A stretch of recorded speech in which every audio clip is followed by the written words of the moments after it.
Today's podcast is brought to you by Audible.com. Get a free audiobook download at www.audibletrial.com/comedy podcast network. Over 100,000 titles to choose from for your iPhone, Android, Kindle, or MP3 player.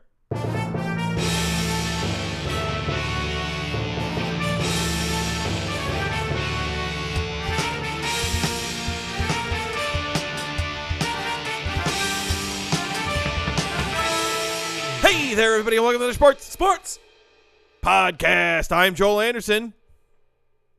And joining us, as always, is the sports outsider, Phil Ranta. I can't help but notice that creepy silence. That is definitely creepy silence. That is because Jordan is not here right now. What? That's why we're the Sports Podcast instead of the Sports Podcast. No, we're the Sports Podcast. No, we're the Sports Oh, that's podcast. right, we are. Oh, I even screwed that up. I know you did. Here's the thing. Jordan is totally here right now. He absolutely is. He's just in the other room. You will hear in the subsequent segments Jordan's voice because Jordan is here. Yeah, you can hear him eating Doritos in his fat face. Yeah. Yeah, he's going to come in a second. Well, I'll tell you what's definitely not happening is not at all that Jordan is out of town tonight, and we pre-recorded several segments with Jordan only to put them in an episode now. No, because he'll be here later. Absolutely. You'll hear his voice, and you'll know. And sure, we're not going to do a news because why would we do a news? But you know what? We're getting a little sick of news. Yeah, there's so much news. Yeah, right? Leave us alone with all this sporting news. It will be back in 2 weeks, but God, we need a break. I know, right? Is that asking too much from our listening audience? No, it's like we need a break from ourselves. Right, because the news is so good, it's exhausting. I don't think people understand how much is tapped from us emotionally. We all write like 70 hours a week to get this podcast perfect. The news segment, that is, I mean, I want to say it's mostly you and I, Phil, who are writing that. That's true. Yeah, we put a lot of work into that and every then to week. rehearse it so that it sounds like it's improvised banter every God, week. that takes so long. I know, because you're a naturally stilted actor, and for it to absolutely, and for you to sound like you're naturally coming up with terrible jokes off the top of your head, that's really tough. The first time we did this interaction, it was just terrible. Oh, but now we're overlapping dialogue. It's great. It's like It's Always Sunny in Philadelphia. Absolutely, it's flowing now, but we had to work it. I know. I'll tell you one thing we are going to do, even though Jordan is not here. Yep. Tim Tebow, Update Watch, Update Alert. New stuff. Tim Tebow, Update Watch, Update Alert. New stuff. Brought to you by Mentos, feel the rush in your mouth. New stuff. I'm a little worried. Did he fall? No. Off like a cliff? It sounded like Where he was do they record cheering. These things? I think he was cheering, and like the microphone started going away from him, like it was zooming out, but a microphone or dolling out, panning out, zipping out, ziplining out. I honestly have no idea what the radio term for a dolly out would be. Ha ha! All right. Okay. So we have two Tim Tebow stories, so let's hit these really quick here. Tim Tebow, absolutely. First of all, Phil, so you must have caught the Monday Night Football game and the big thing at the end. Nope, I'm a sports outsider, and I don't watch sports. Oh my gosh, that's right. How did I forget that? I feel like Jordan wouldn't have. But again, he's in the next room eating Doritos. Yeah. With his fat face. Yeah, so on Monday night, final play of the game, it's the Patriots. It's Tom Brady, much beloved. University of Michigan graduate, because he was the quarterback when I went to University of Michigan. The freshman year, I think. Freshman and sophomore year? No. Pretty sure. I don't think he was. I think he was. He was on the team in 90. Oh. I think he was. He might 2000, he was on the team. All right. I'll give it to you. Thank you. I know more about sports than Joel, and I'm an outsider. Yep. And Joel's dumb. Fine. Anyway, Tom Brady, pretty boy, NFL favorite, throws a pass, and the ref throws the flag. It's into the end zone. The ref throws the flag for pass interference and then picks it up and says no foul. And as it would turn out, the refs have all said since then it was the right call because the pass was underthrown, and it was going to land like 10 feet in front of the receiver in question, and it wound up getting intercepted. And so the ref said, when a ball is underthrown like that and it's not going to make it to the receiver, if there's pass interference like behind the fact, it's not technically pass interference. I getcha. So Right. It's kind of like if a tree falls in the forest and nobody's around to hear it, then a tree didn't really fall. Excellent analogy, Phil. Thank you, Joel. Yeah. So they asked NFL official Jim Dapolis, USA Today. Greek. You are correct. Nice. He was asked by Tom Pelissero of USA Today. Italian. Absolutely. So Jim Dapolis had this to say of that particular pass. We as officials have always been taught for a ball to be uncatchable, it has to be clearly out of the field of play, or it has to be kind of, I probably shouldn't say this, a Tim Tebow type pass that lands 15 yards in front of you. Oh, dog. He was dissing on Tebow, Totally and Tebow out ain't of the even blue, around. throws a wicked Tim Tebow smackdown there. I am against bullying. Yeah. That's an insult to Tom Brady, really. And Yeah. It was a kind of bad pass, though I think there is a valid argument that maybe if the guy wasn't being interfered with, he could have gotten back. That's to the what ball. I would have argued. Yeah. And I heard you doing it vociferously just before we started recording. Where I was just like, dang nabbit with the Tom Brady's and the other guy in the pudding pop. Absolutely. But we obviously, in this point, we can't go into all of the meticulous detail that you cited in your well thought out argument for why that should have been a pass interference call. Yeah. We're just going to have to move on because we don't have time. Right? Yeah. But I'm going to read the headline of this next story here. You better. Letter containing Tim Tebow's picture and white powder causes City Hall evacuation. Cocaina. No, I think it was another thing. Oh. Baby powder. I think that's what it wound up being. But Okay. I think they thought it was. Anthrax. That is correct. Yeah. Anthrax. Favorite band. City Hall in New Jersey City, New Jersey. But that's got to be one of the worst names for a city. Hey, we live in Jersey City, New Jersey, because we love Jersey. Hey, wear this jersey. They might as like place where famous people live near the ocean, California. Yeah. Is where we are right now, right? Right. Evacuated today, and that was the 18th. That's you at home. I don't know why. So it it's doesn't in matter. the past, Yeah. but it's by the today. time you're listening to this, it will have been like almost a week ago. But due to a routine Tim Tebow and anthrax scare. A letter to Jersey City Mayor Stephen Fulop containing white powder and a picture of former New York Jets quarterback Tim Tebow caused the evacuation of City Hall today. And although harmless, it was clearly meant to look like a chemical or biological threat. They went, oh, I got a picture of Tim Tebow, run! Right? I'm like, why Tim Tebow? Why is he a part of your anthrax scare? Because he's not just an angel, he's the angel of death. Indeed, you're right. And this has been Tim Tebow Update Watch Update Alert. New stuff. Tim Tebow Update Watch Update Alert. New stuff. Brought to you by Mentos, feel the rush in your mouth. New stuff on Golden Sling Blade. That's a reference to the movie. I think that was actually Billy Bob Thornton. He's doing Mentos ads now. He is. That makes sense. Well, good for him. That was the movie that launched his career. Yeah. People forget he wrote the script for that. Yeah. Yeah. Hey, since we're skipping news, yeah. why don't we bring Jordan in for the other segments and then just boot him out for the outro? No, let's let Jordan stay for the outro. Okay. Yeah. I'm sure there'll be something. All right. And there is, we should mention, I think a lot of our listeners probably already know. Prince Fielder traded for Ian Kinsler. It was like last night. Came out of the blue. I was at like comedy shows. I come home. I'm like, just to pop onto ESPN, see what's going on. And my internet had exploded. I had like 6 emails from friends. It was all over the Facebooks. This probably doesn't happen to you because your friends aren't as into sports. But no, my friends are more like, did you see what happened in Dungeons and Dragons world? Yeah. So that's your news. Fielder for Kinsler. There you go. All right, what else do we have on the show today? I believe we have an interview, and this is pretty exciting, with a former Nintendo character. Oh yeah, the boxer Glass Joe. Yes, Glass Joe of Punch-Out fame is going to be on here talking about Tyson's Punch-Out. Tyson's Punch-Out. Mike Tyson, who currently is having his own revival because of his apparently very good one-person show. Yeah. Who knew? Who But knew? so Glass Joe's going to be on the show to talk about his return to boxing. Yes. Maybe not such a good idea for Glass Joe. Nah, he was not bad. too good in his day. He was but bad. he's going to explain to us why he's doing that. Yeah. We have some more verifiable true facts. Ooh, that's fun. Absolutely, yeah. And I think we have a weird sport. You're goddamn right we do. Yeah, we do have a weird sport. All right, let's do it. Verifiable true facts. Like trivia, but not fun. Brought to you by Ritz crackers, probably butter. that was a surprisingly Not like they're not selling the crackers at all. No. Yeah, they're terrible. The Ritz Probably Brudder. Brudder. Brother.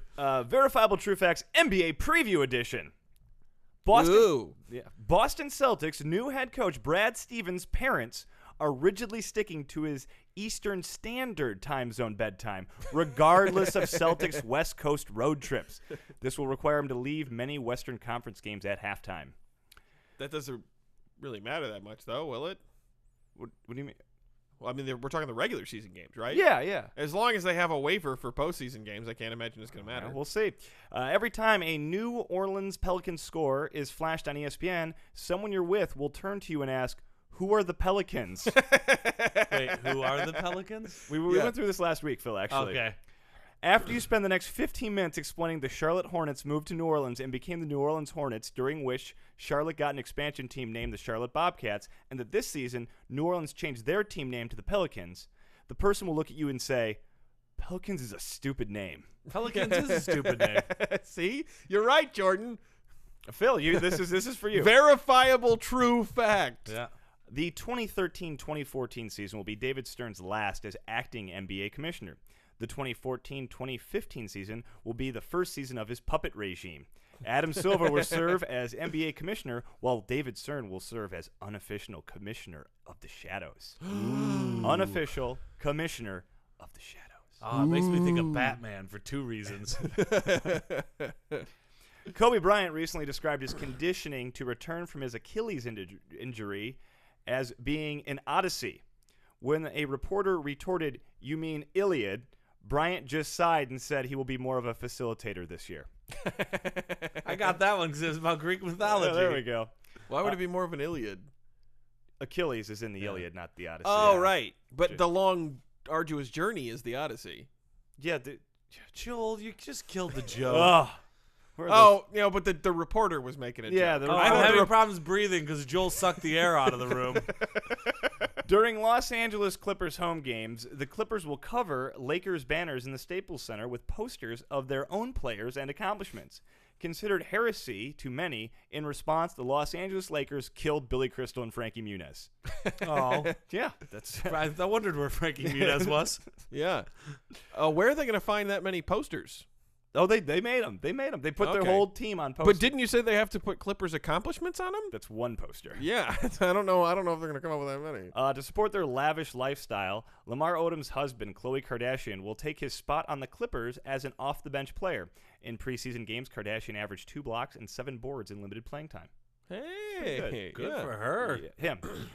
And in a players-only meeting before the season, the Miami Heat decided to play 15 randomly selected games under the influence of bath salts, just to keep things interesting. I'd watch that. Went 10-5 in those games. Yeah. Verifiable true facts. Like trivia, but not fun. Brought to you by Ritz crackers at the store. Joining us now in the studio is the world-famous boxer from the Nintendo video game Mike Tyson Punch-Out!, Glass Joe. Yeah, it's a pleasure to be here. Thank you for having me. Glass Joe. Gotta say, among 8-bit boxers, you are the worst. I was Little Mac fought me in the first round. The year was 1986. Little Mac was a guy, he was about a third my size. He had to jump to hit me in the face. I thought, you know what, this might be my chance. I was 99-1. I was 1 in 99. I'm sorry, I took a lot of punches to the head. I didn't win very much. No, you did. And I said to my manager, I turned to him and I said, this is my last match. I'm too old for fighting. I looked at it and then I went in. I gave it my all. I got knocked out. I had to retire. Yeah. That's interesting. So you finished your career 1 in 100. Yep. You are clearly a very advanced age, and yet the reason you're in your show is because you were challenging Vladimir Klitschko. I'm making the comeback. Why I'm would- coming back against Vladimir Klitschko. If you were too old to fight then, you've only aged since then. Yeah. If you were How- too old at some point in the past, you can't be anything but too old now. Your jaw is only glassier. Have you ever seen the movie Rocky Balboa starring Rocky Balboa? I believe it's starring Sylvester Sylvester Stallone. He Stallone. was Rocky Balboa. He was fighting Little Mac. Right. And he was very old, and Little Mac was a computer guy or something. He was very strong. He was not a computer. And then Rocky came back, and he won the respect of his child, and he fought valiantly and wins. no, he This loses. is Rocky 6. This is Rocky. Yeah. It's called Rocky Balboa. Yeah, no, I remember. I saw it. Okay. He's a It's big the fighter. second best Rocky movie. Is It it was really? Doesn't say very, much, it's very good, and it made me say, you know what? Time to get back off that couch. Stop watching the daytime judge shows. That And it was fictional. It's Joe. a fictional movie. it was it was very inspirational. and Sylvester Stallone just did a bunch of steroids to get into shape because Yeah. he was too old to even be boxing. You look emaciated. Yeah, You're not in good shape at all. No, I was. I'll say believe it this: or you're not, clearly clean. No one would accuse you of taking steroids right It's now, true. Joe. I mean, I tried to come back for the Punch-Out game for the Nintendo Wii. Except then they ended up having to put somebody else in there with my name who was French. I was very insulted. I'm It was sorry. very replaced by- insulting. replaced by that infringement. is probably the most insulting thing that can happen I did, to a and boxer. I was watching it, and I said, make it quick. I want to retire. That was it for me, right? But I didn't. I'm can you- back, and can I'm you going to really- fight this Vladimir gentleman, and I'm going to punch him in the face until He's the a time when heavyweight he falls champion. out. He's way above your Yeah. weight. This is a terrible Have you idea. ever fought King Hippo? No. King Hippo is a guy from places unknown who has a bandage over his belly button. He was the person who beat me so mercilessly that I got the name Glass Joe because I literally shattered into 30 pieces. I was like a baseball going through a window, except that window was my face and eyeballs. But I did not win that. Little Mac went on to win that. Have you ever fought Soda Popinski? No, I'm aware of him. I know of him. Soda Popinski, he drank alcohol, and they called it soda pop for the children. He was a big drunk Russian. He beat me so badly that they had to collect my blood inside of the soda pop, and then they had to pour it back through my mouth where I swallowed it and recirculated through my system. That's not at all how that That's works. not science. That's Yeah. not science, but you know what? It worked, and I'm still here today to fight Vladimir Klitschko.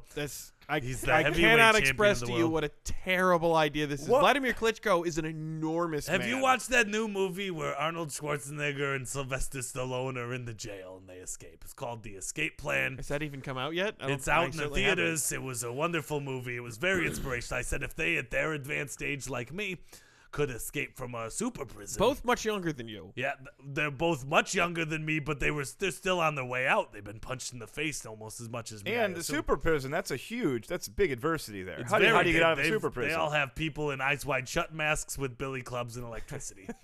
And if they can escape from that prison, then I can certainly beat Vladimir Klitschko until the time when his blood has to be collected in a liquor bottle. Well, what would be your plan? What is I've your got fight plan? strategies. What are they? Well, the strategy that I used to do back then is first I look at him and I say, "Do I have time to take a nap before the fight?"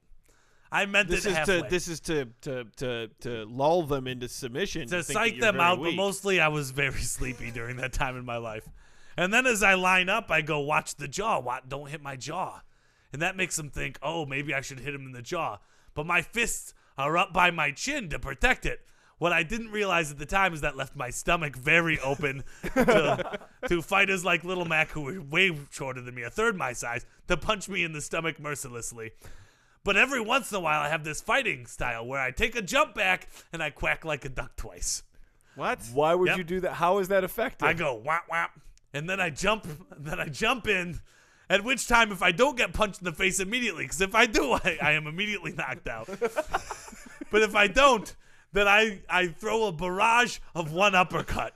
If dodged, I get punched in the face and I'm also knocked out. But if I connect, I easily take away a sixth of their life.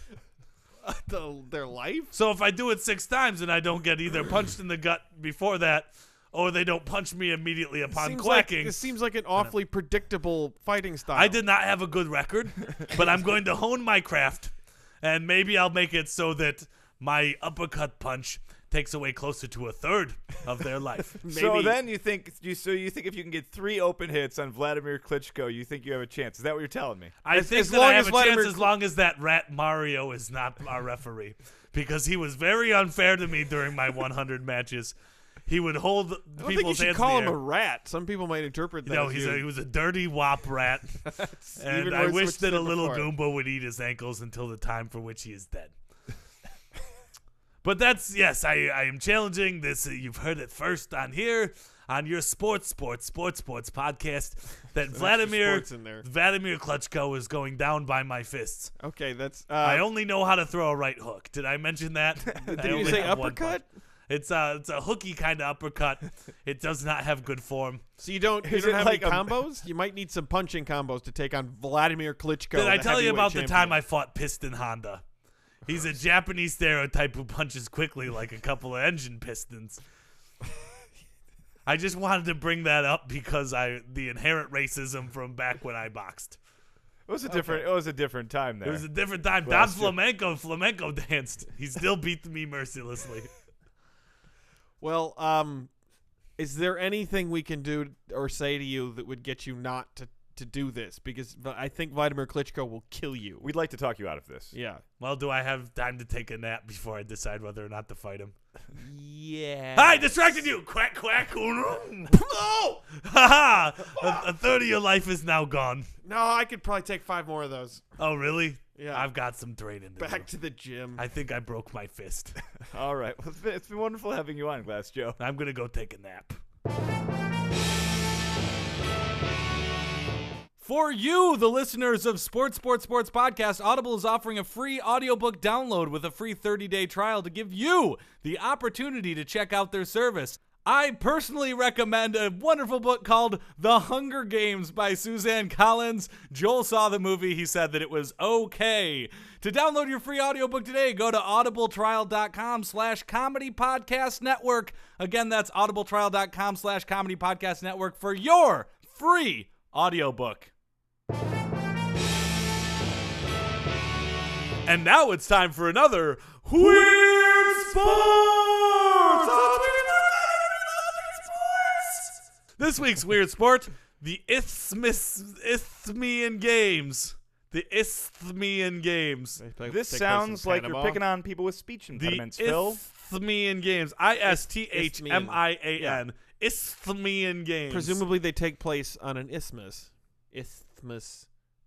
I'm with Phil. I don't know how to pronounce that. The Isthmian Games, or Isthmia, was one of the Panhellenic games of ancient Greece and was named after the Isthmus of Corinth, where they were held. Wow. I assumed either Panama or Suez. Those are your two. Those are your two. You want an isthmus. That's where you're thinking, Yeah. but this was ancient Those are your Greece. most famous Ithmi. Right. As with the Nemean Games, the Isthmian Games were held both the year before and the year after the Olympic Games in the second and fourth years of the Olympiad, while the Pythian Games were held in the third year of the Olympiad cycle. So if they would have kept this going, then we'd have a little something to watch when the Olympics We'd have were on. we'd have the Olympian Games every 4 years. We'd have the Isthmian Games also every 4 years. Yep. And what was the other one? The Pythian Games. Pythian Games. Yeah. So tell us a little bit more about the Isthmian Games and what might we be viewing if they were to exist today. Great question, Jordan. The games were reputed to have originated as funeral games for Melicertes, also known as Palaemion, instituted by Sisyphus, a legendary founder and king of Corinth who Right. discovered the dead body and buried it subsequently in the Isthmus. In Roman times, Melicertes was worshipped in the region. Sisyphus, then also legendary for supposedly arriving in Hades and being forced to push a rock up a hill. Yeah, And it I would don't slip follow the from his reference. grasp Yeah. and roll down the hill as soon as he got close to the because he was top. in Tartarus, the bad part of Hades. Yes. Yeah. Subsequently, and that's the phrase Sisyphean task, Mm-hmm. is this guy. Because it's pointless. Yeah. Because you can't get because the rock slips away at the last second before you get it all the way up there. I did not know he did follow anything that else when you of explained it the first time. circumstance. Yeah. Had a hard time with that. Well, no, That's 'cause because he Jordan's gets very close to dumb. the top, Jordan. And then the boulder keeps rolling back down the hill. And Yeah. it rolls up the other side. It's kind of Yeah. like when you play Chutes and Ladders. You make your way up to the top, and then you hit a chute, and you're like, oh. I always say this is a shoots and ladderian task. That makes sense. That's true. You do always say that. Theseus, legendary king of Athens, expanded Melicertes' funeral games from a closed nightly rite into a fully fledged athletic games event, which was dedicated to Poseidon. Open to all Theseus, Greeks. slayer of the Minotaur. Yeah, and also seller outer of these perfectly good funeral games. He totally made him sell What out. are these funeral games? You want to hear about history anymore? Oh, sorry. Well, I'm sorry. I wasn't geeking Hey, listen, out over the Greek strappy mythology. sandals and yogurt don't sell themselves, Phil. Well, I can go over the contest that happened. I want to know what the actual sport is. I guess I mean, it's a form of Olympics. Like there's a this is series just the of, Olympics. I believe but it there's was different yeah. events than the Olympics. Yeah, like This one Minotaur was killing and rock climbing. Are we casting lots for people's Yeah. clothing? I will Are go we- back to it's Are we kind of, flipping a coin for something at the funeral luncheon? It's kind of like if you were to look back at our culture today, saying that Christmas is the same as a birthday. Okay. The birthday is more about keeping it local, keeping it about you. Christmas is all about worshiping a guy in a Santa suit. Right. So this one was more about Greek life and Greek culture. Oh. So some of the games included chariot races. Yeah. Yeah, pretty awesome. You don't see Ben that. heard of them. Oh God, I hate you. Pancration or Pankradion, the one that we went over that one time.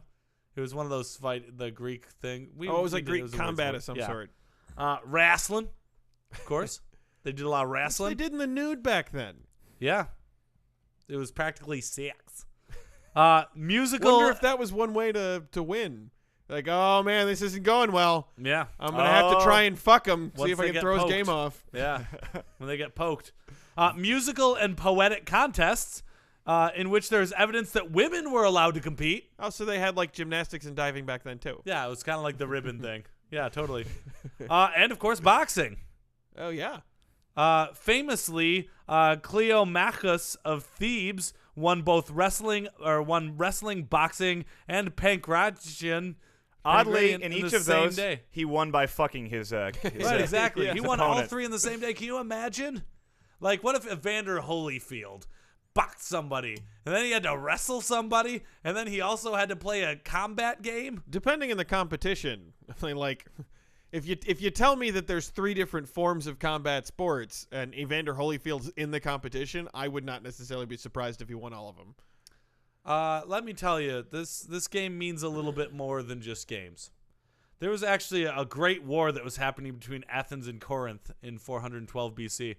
Before the games began, a truce was declared between Corinth to grant athletes safe passage through Greece so that they could play the games. They stopped a war.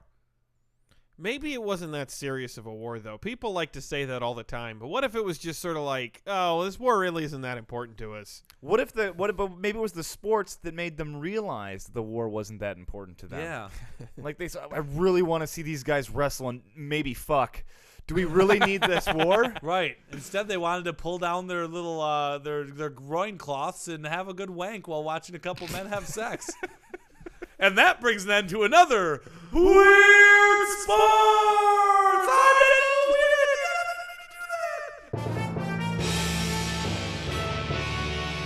Citizens of Podcast Town, thanks for listening to another sports podcast. I actually did Jordan's there because I'm so used to. Well, you did the Jordan intro. I did the Jordan intro and then went right into the. Someone had to do the intro. Might Yeah. as well be you. Yeah, Jordan stepped back out. Said he had to leave. He said he'd have to leave early. Yes, Just he's took definitely been here. The whole time he was here. He did. You heard him. You heard him in the Verifiable True Facts. Yeah. You heard him in the. He was in the room that that Phil and I are in right now, speaking with us very recently. But now he's not. Yeah, he had a lot of opinions on shake-ups at improv theaters and all that sort of Sure. stuff. But he left early. Phil, why don't you give us our contact information? You can email us at sportspodcast@gmail.com. That's sportspodcast@gmail.com. You can tweet at us at sports3podcast. That's at sports3podcast. You can find us on Facebook by searching sports podcast, your little top bar thingy. You can find us on Stitcher Radio. Download the Stitcher app today at stitcher.com and search sports podcast. You can find us on YouTube by going to youtube.com/comedypodnet. That's youtube.com/comedypodnet. Podnet. And while you're there, give us a little subscribe. You can find us on iTunes by searching Sports the number 3 Space Podcast. That's Sports the number 3 Space Podcast. While you're there, please rate and review. It really helps out the show. And you can find all of our back episodes at comedypodcastnetwork.com. Jordan's coming back. Jordan. There he is. Hey, Jordan, what's up? Lights off.